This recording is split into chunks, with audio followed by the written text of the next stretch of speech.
As a listener, it sounds like substantial demands that you're describing. You were, and of course are, one of the wealthiest people in the country, managing all of your personal affairs.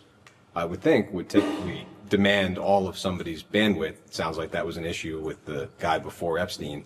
How was he able to do that job, but also do work for other clients at the same time? Well, I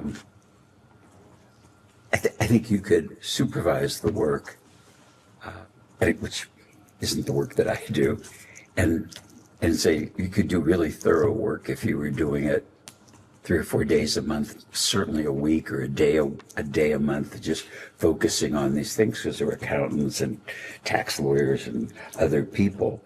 And then in setting up, as an example, I didn't have the idea to inventory furniture or valuables. You have all silverware in your house, and I didn't count forks and spoons, and it's like, Jeff said, people could be walking out with forks and spoons. I said, gee, that's a good idea. We ought to have an inventory.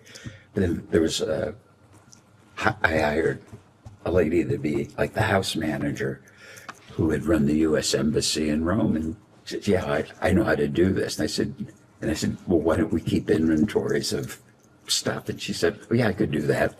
So she did that. That's kind of a puny example, but I wouldn't have had the idea.